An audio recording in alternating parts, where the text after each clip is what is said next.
And now, forecast first on Ozarks Fox News. All of you have had a great holiday weekend. Weather-wise, it's been pretty good. Certainly today was pretty nice. The afternoon, especially with the sunny skies, it was warm, it was humid. It felt like summer has begun. Temperatures right now in the mid-70s. It looks like as we get back to work tomorrow, we can look forward to quiet weather throughout the day. Mostly sunny skies throughout the morning. Temperatures will warm up. Looks like afternoon highs in the mid-80s. Look for skies to become partly cloudy. Storm chances should hold off until overnight Tuesday night. And there's a couple of different waves of potentially severe weather. We'll talk more about that and the pattern shift that will follow. Ozarks Fox News at 9 starts now. Real, new, now. This is Ozarks Fox News at 9. Welcome to Ozarks Fox News at 9. Thanks for being with us on this Memorial Day. I'm Jennifer Abreu.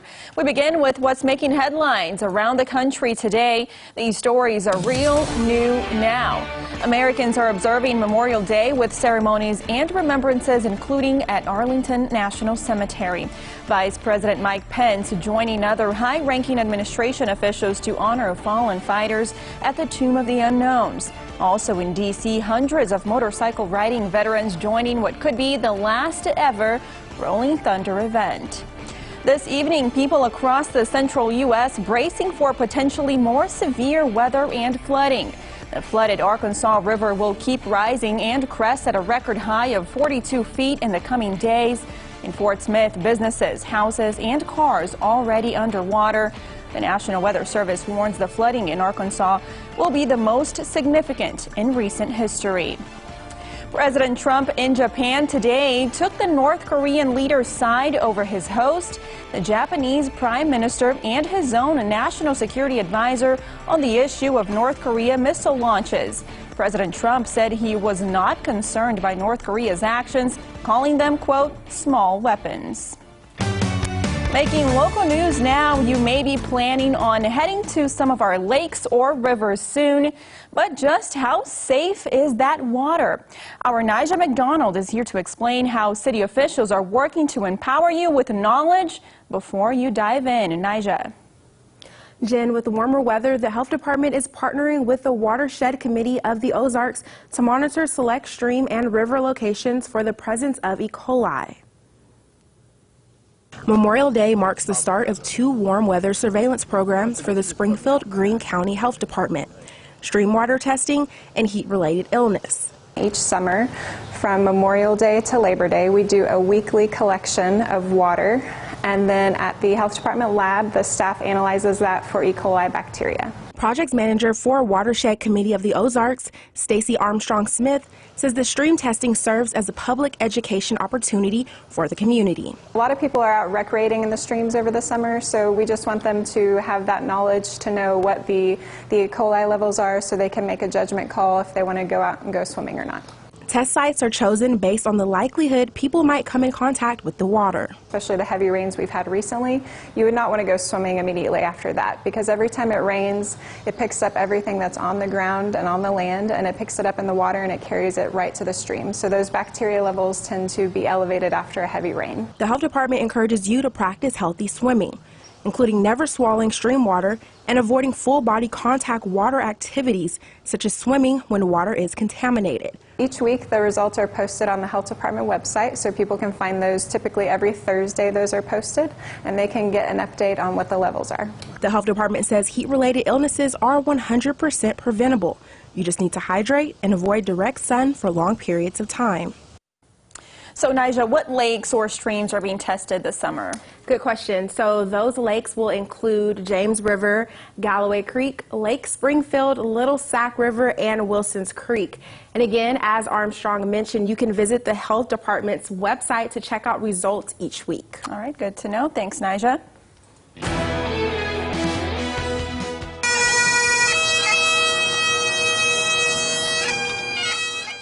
A gathering to honor servicemen and women who have died. This happened earlier this afternoon at the Springfield State Veterans Cemetery. That's on Southwood Road near Lake Springfield. We spoke with Charles Cook, who served in the Marine Corps. He told us it's important for young people to understand the sacrifices honored on Memorial Day. He also talked about how we can honor those who have served our country. Freedom and liberty. You gotta, make sure the government's working for you and doing the right things, and we're electing the right people. Well, this is the day of remembrance for the ones that didn't make it home. This is what this day is all about. I've got quite a few friends out here from the National Guard unit, and we're from the Combat Veterans Motorcycle Association. Kelly Vadane Finn told us the Combat Veterans Motorcycle Association supports older veterans by collecting donations. That money helps vets with bills, rent, and other everyday needs. And at Wilson's Creek National Battlefield, members of the Sons of Union Veterans were part of a unique Memorial Day program. They presented a military timeline and taught visitors about soldier life during America's major conflicts going all the way back to 1775. Visitors had a chance to see equipment and weapons to get an idea of what soldiers experienced. Since the United States was founded, more than 1 million soldiers have died serving our nation. And at CrossFit gyms across the country, an annual fundraiser honors fallen Lieutenant Michael P. Murphy and his scholarship foundation this Memorial Day. CrossFit Raw Steel in Springfield held 2 workouts with the Murph Challenge this morning. The Murph Challenge is a mile run, 100 pull-ups, 200 push-ups, and 300 squats. Sounds easy, followed by another mile run. The whole thing is traditionally done in a 20-pound vest or body armor. Lieutenant Murphy was a Navy SEAL who fought against terror in Afghanistan and died in action in 2005. Murphy's favorite saying was, "Education will set you free." His foundation dedicates money to scholarships for students. Also today, Senator Roy Blunt honored the brave men and women who've fallen on the battlefield. Today we honor the memory of all those who made the ultimate sacrifice to protect and defend what we stand for as Americans, and all those who were willing to make that sacrifice if called on. They made a selfless and extraordinary decision to be willing to put their lives on the line so that we could continue to be free. Freedom can't be passed from one generation to the next. Freedom has to be protected and secured. Senator Blunt will also be in Jeff City tomorrow to survey the damage from the destructive EF3 tornado that ripped through the city last week. Cleanup continues for the hundreds of homes and businesses hit by strong winds. New at 9 tonight, the Missouri State Highway Patrol is searching for a missing swimmer at Lake of the Ozarks. That person was last seen near the Grand Glaze Arm. The Missouri State Highway Patrol has a dive team at the scene. We will have more information as it becomes available. And deputies in Camden County are looking for a man who they say went into a home, stole a gun, and ran into the woods. This all started last night when deputies tried to pull over Dylan Johnson on Highway 5 in Camdenton. Deputies say when Johnson stopped the car, he got out and ran to a home. They say they heard the people who live there screaming and that Johnson ran away with a gun. Deputies are asking anyone who lives in Camdenton to be aware of their surroundings and to keep their doors locked. And back here in Greene County, the Sheriff's Department says the driver of a stolen truck is now in jail. Around 7 this morning, a man ran away from police but was found inside a home in the 2200 block of North Drury Avenue. He broke a window to get inside and hide. However, deputies found him and he's charged with burglary and property damage. In regional news now, Oklahoma Governor Kevin Stitt was touring storm damage in his state when a call came from President Trump, who is still in Japan. So he just said he's over in Japan. He just saw the Emperor of Japan. Then he got back to the hotel maybe at 1 in the morning when he saw the damage here in Oklahoma. So his heart's with us. He said, whatever you need in Oklahoma, we're here. Tell the Oklahomans that the federal government's here to help them. And Governor Stitt was touring El Reno, Oklahoma, where 2 people died. Around 30 others were injured. The area suffered extensive damage. El Reno's mayor says the tornado destroyed a motel and ripped through a mobile home park. No word on the extent of that damage. We have some good news for you now. A Good Samaritan store owner saved a teen being chased by 4 other teens, including one with a handgun. The whole thing was captured on surveillance video. He looked debating like he was looking in my eyes, deciding whether he wanted to run in the store or you keep on trying to run to get away. And I held the door open and let him in and blocked the doorway from the other 4 guys who were chasing him. And all I kept thinking about was how I had my own 16-year-old son at home, and I'd hate to see something happen to him. Jay Johnson says he was standing at the front door of his store in St. Louis when he noticed 5 teens running toward the store. As they got closer, he noticed one teen was being chased by the others, and he knew it was a cry for help. As Johnson reviewed the video, he noticed one of the teens had a gun in his hand and his finger on the trigger. He says if he had to do it all over again, he would.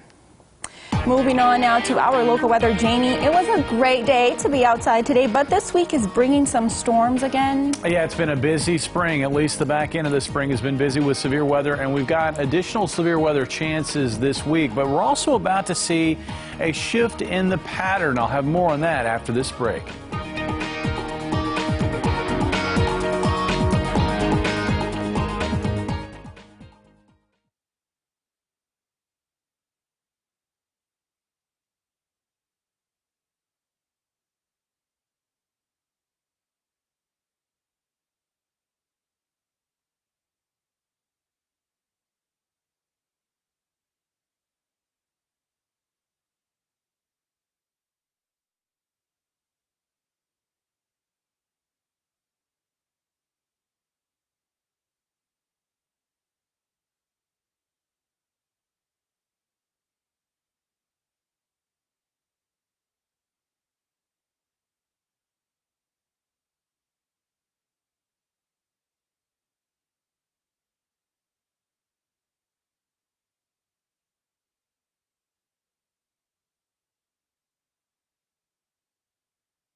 And now, weather, real, new, now, with Chief Meteorologist Jamie Warner.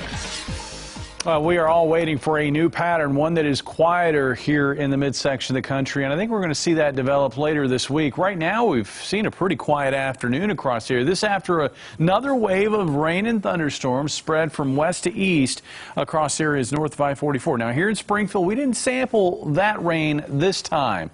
But we will have additional rain chances this week, and that means we're going to be adding to these tallies. Just incredible the amount of rain that we've had over the course of the month, much of it over the last week. Shy of 14 inches in Joplin. Here in Springfield, just under 13 inches. The record, and as it stands right now, this is the 3rd wettest May on record in Springfield. We're very likely going to at least make it the 2nd wettest May on record in Springfield, and there's a chance that we could eclipse that value. 16.15 inches. That is the record total for the month of May in Springfield, set back in 1943. We've got thunderstorms on the way, and you know how thunderstorms can often behave. They often can produce very heavy rainfall in a short period of time, and I think we could see some of that, especially late Wednesday afternoon and a Wednesday night. Now, here's the pattern. Here's the problem.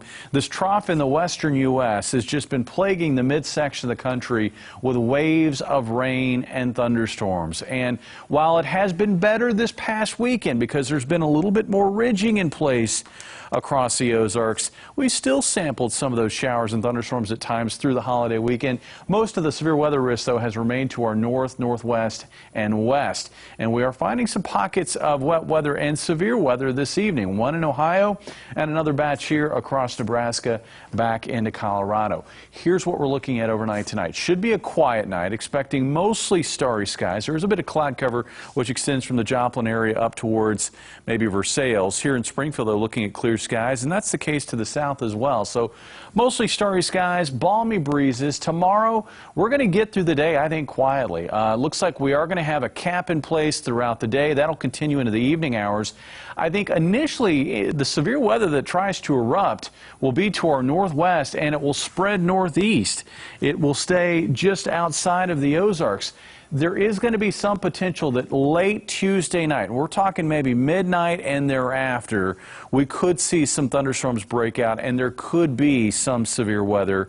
Right now, though, I think the better chances for severe weather may actually come on Wednesday. At least better chances for thunderstorms, because I think after a lull, Wednesday morning into the early afternoon, we should find a lot of thunderstorm activity break out across much of the area. And I think this is going to bring around a very heavy rainfall also to the area. We could be looking at a flash flooding scenario, at least for parts of the Ozarks, especially near and south of I-44, late Wednesday afternoon into the overnight as a result of thunderstorms just hammering the area. Here's a look at the hour-by-hour forecast for tonight. Again, quiet tomorrow, looks quiet. Looks like as we get into tomorrow night, we will watch out for at least the potential for showers and thunderstorms. It may be a scenario where many locations don't get any thunderstorm activity, and right now it looks like maybe wind and some hail could be the bigger threats. We'll have to wait and see how this all comes together to see if there's any tornado potential. There will probably be a bigger risk for some severe weather late Wednesday afternoon. Still, even that, though, may be rather disorganized because of the way the wind energy will be setting up, at least at the onset of this event. Again, heavy rainfall does look likely, especially as we get into Wednesday evening. 68 for the low tonight. Tomorrow we'll have a high of 85 degrees, and here's the pattern shift that you want to see. We go from stormy weather on Wednesday to mostly sunny and less humid conditions and cooler conditions Thursday and Friday. And as we get into the upcoming weekend and moisture returns to the area, while we will see a chance for some showers and thunderstorms at times, I really don't expect any widespread severe weather. If we do see anything severe over the weekend and early next week, it should be isolated in nature. And that's good news. We're okay with heavy rain and some thunderstorms, but no tornadoes. It looks like we're starting to transition out of that severe weather season that we get in the spring, and we're starting to get into the summer season now. Good news. I like that. Thanks, Jamie. Where there's no Viewers Club number today because it is a holiday. Yes, and a big night for Missouri's own hockey team. It's incredible. My dad hasn't even seen this. My mom hasn't seen this, so it's incredible. We'll show you some fan reactions to the first time the Blues have made it to the Cup since the 70s. That's after the break. Stay with us.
In news from around the world now, climbers blame overcrowding and lack of training for the recent death at Mount Everest.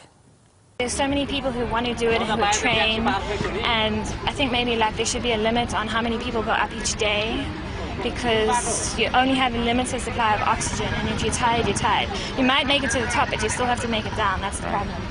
Climbers returning from a mountaineering expedition addressing their concerns just days after the tragic death of a British climber on the world's highest summit.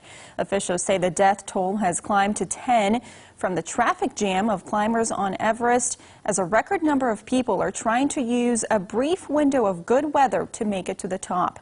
Hiking officials say between 5 and 10 people die on Mount Everest in an average year.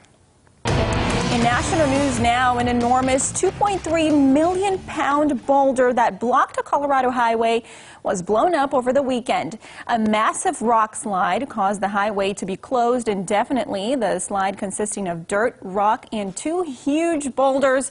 One of them left a trench approximately 8 feet deep across both lanes. Trucks immediately started hauling the fragments away so that traffic could begin again on a temporary road nearby. CDOT officials say the second massive boulder may remain where it is. Pinball wizards, lots of them, were in Denver. Fox photojournalist Robert Pugsley has the sights and sounds. This is the 16th annual Rocky Mountain Pinball Showdown. Welcome back. All right, gotta hit him. I have a good friend of mine that lives in New Mexico. I live in Omaha. We decided to meet here so we could play some pinball. Try to figure out the game, figure out the modes, how to get multi-balls, and then rack up the scores. 3 days of unlimited pinball. No quarters needed. Leave your quarters at home now. I'll just go again. Seems like there's a lot of young kids coming with parents, and a lot of older people have probably been playing for a lot of years and everything in between. So for kids, it's super new. They've never experienced it. For the people who've been playing for years, they get to share it and reminisce and kind of spend a little time with a piece of wood and a steel ball. A lot of these games are getting to be more and more rare out in the wild, so to have so many of them here at the same place, it's pretty cool. Pinball is on the rise everywhere. There's always going to be a spot for pinball. Looks like a lot of fun and local interest now. The wait is officially over. The Blues' first Stanley Cup final game in nearly 15 years is now underway, and we caught up with some Blues fans watching the game tonight at Harbell's in downtown Springfield. I'm super excited. It's been a long time coming, and I'm really excited, and so is my dad. Before the game started, I was literally telling Kelsey, like, I was getting the chills, like, before the games. So St. Louis has been to the Stanley Cup Finals 3 times before, all consecutive back in 1968, 69, and 70. But they were swept every single time, including against Boston in the final trip. So tonight, a new opportunity for the Blues on Boston's home ice once more. Right now, the score for the game is 2-2. We'll keep following that. Matt Vereen will have results for you on Color 10 at 10. We'll have more news after this.